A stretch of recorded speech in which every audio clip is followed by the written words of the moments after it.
Okay, so believe it or not, you can believe it, you know me, it's just me. This isn't an ad, this is just some real stuff. I went from this to this,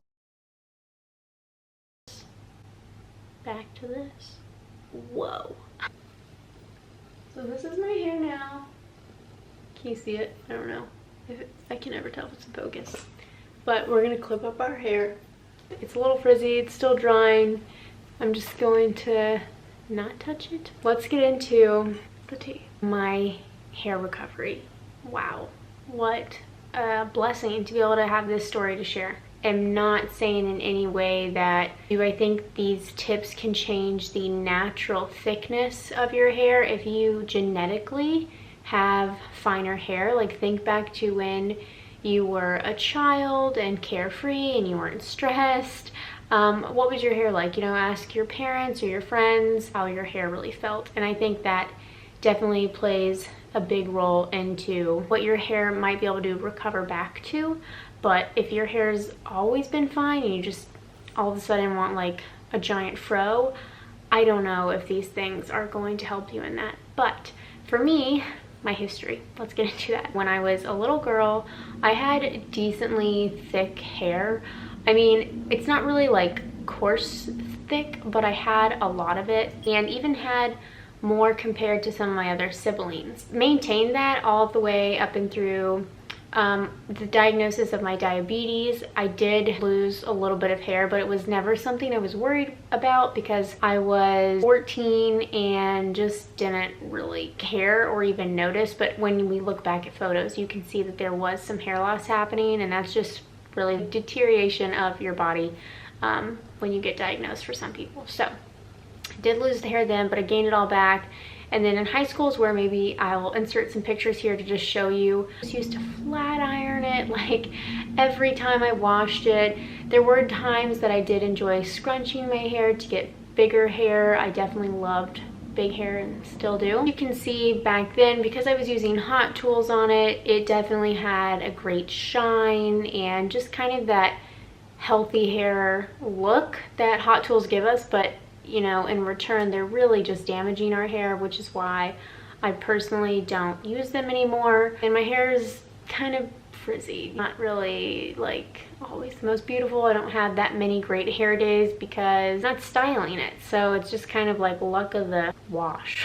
Now that we've talked about my natural kind of hair throughout high school and stuff, then when I hit the ages of, it was either like 20 or 21, my hair started to fall out. And if you haven't watched my amenorrhea video, which is the lack of a period, I struggled with that for 7 years, and I just talk in detail about my hormones and the reasoning for my hair loss. Having your adrenals shot, and my thyroid was out of whack, and my hormones were just not at a healthy functioning level. So once I was on the road to recovery of my hair loss, I got to stop falling out. I knew what was causing it, and I was trying to treat it the best I could. You know, just a little preface is that I had thin hair for probably like 3 years before, maybe 2 years before I really started to see some change.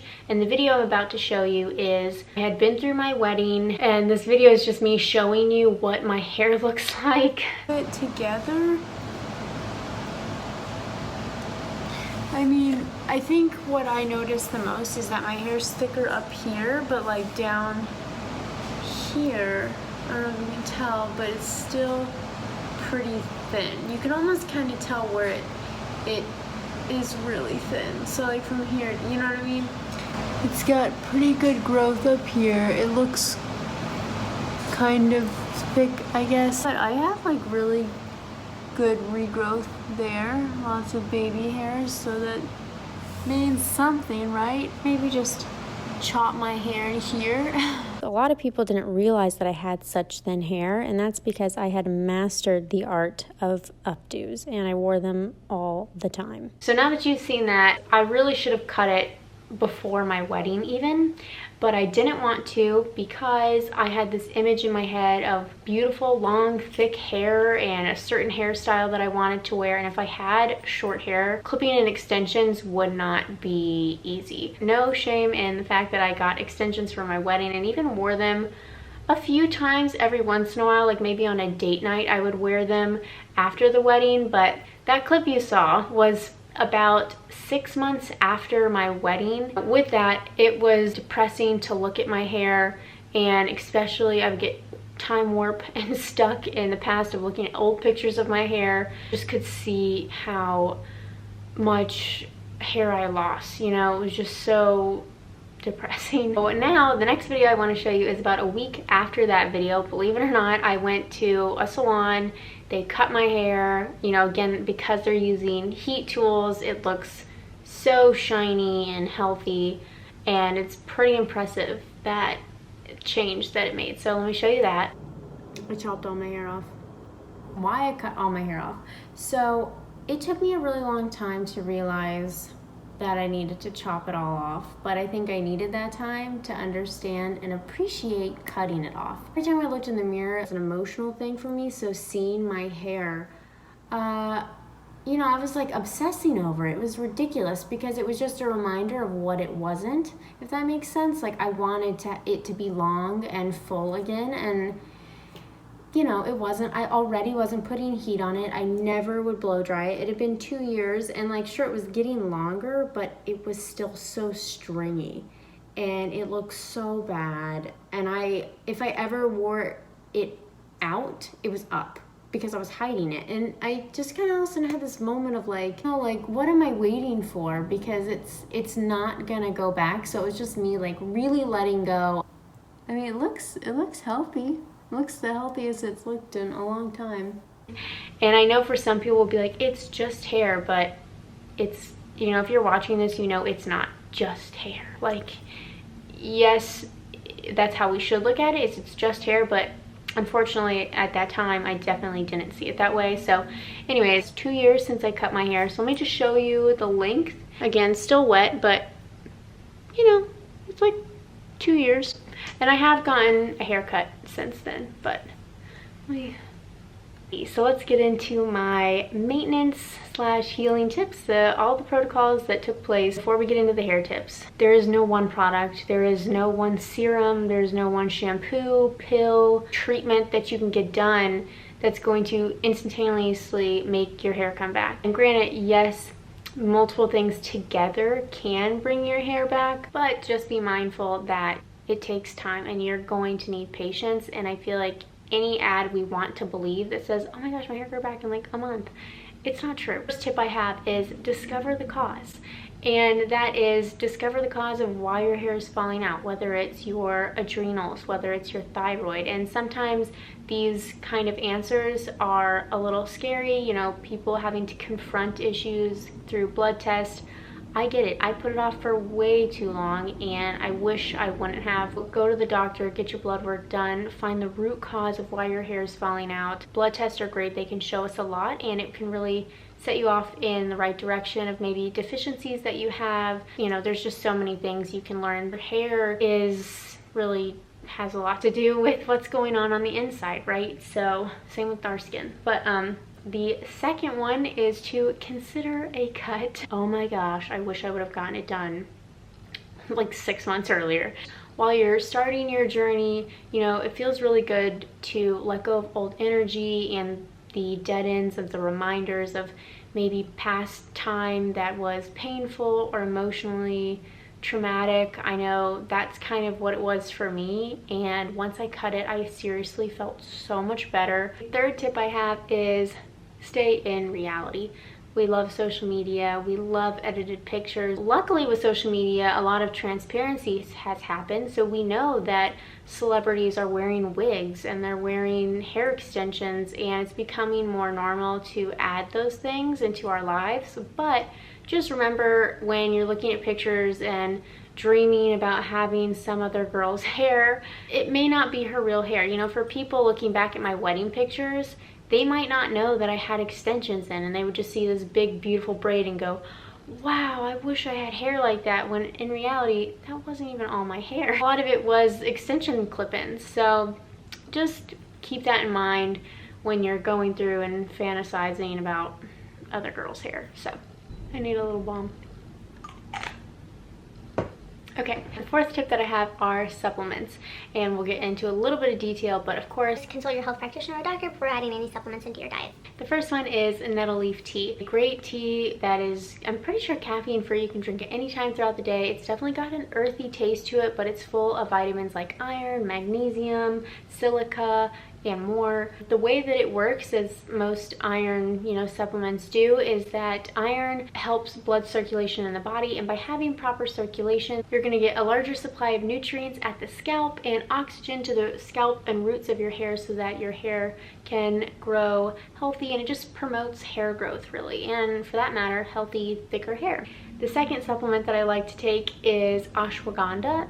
Sounds so exotic. Ashwagandha is actually just a medicinal herb. You can either take it in a liquid form or a powder form. It supports our adrenals, and adrenals have a lot to do with our hair loss. So if you can support your adrenals by making sure that you're not falling into dips of anxiety or nervousness, which our adrenals have a lot to do with that, nervous tendencies that we get in our lives today, because honestly, with everything going on in the world, there's a lot of things that stress us out. Even television shows stress me out.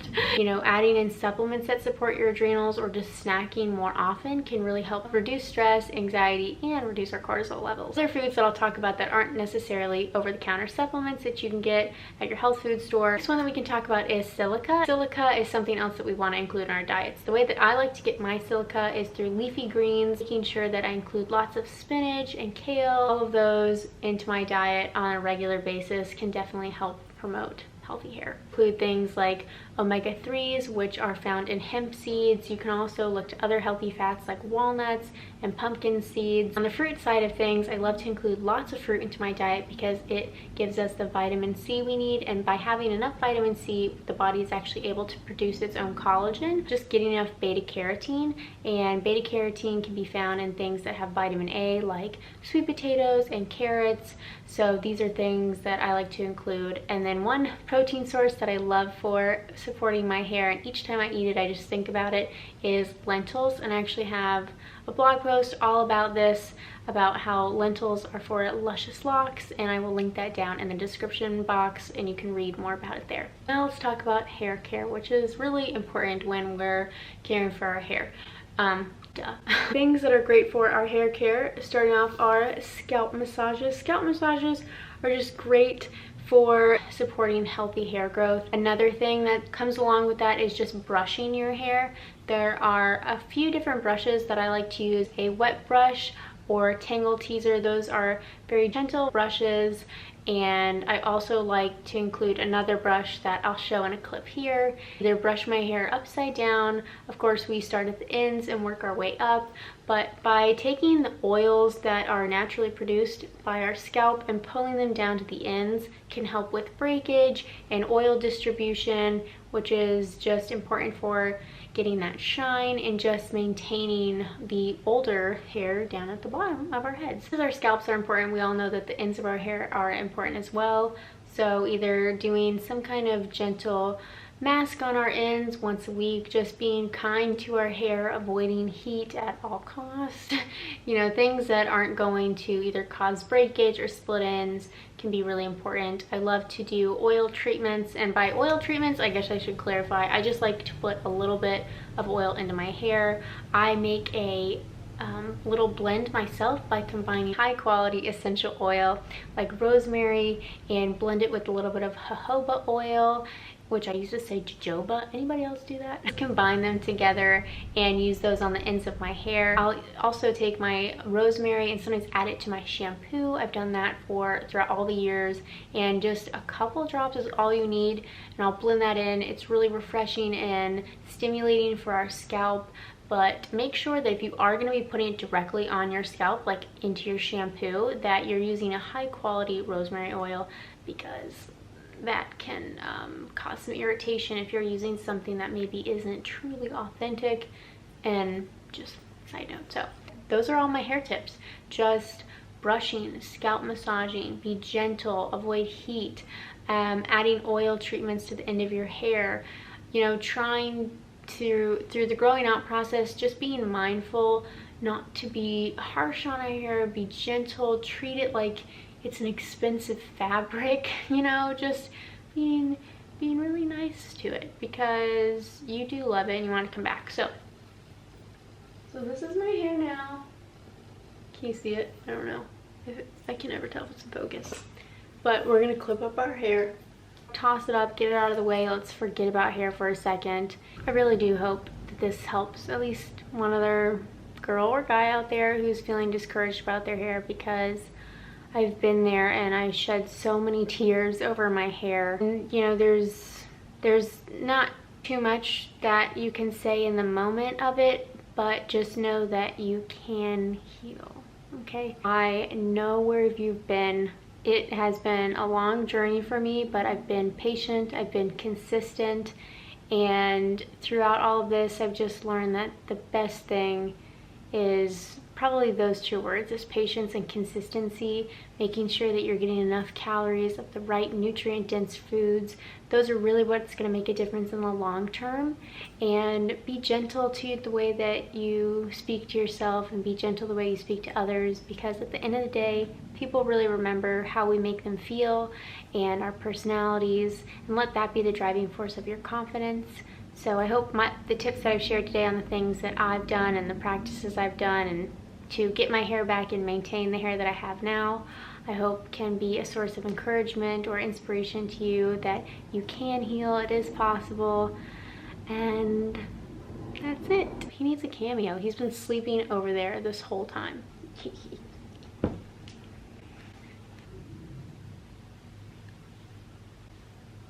Hello. Little baby darling.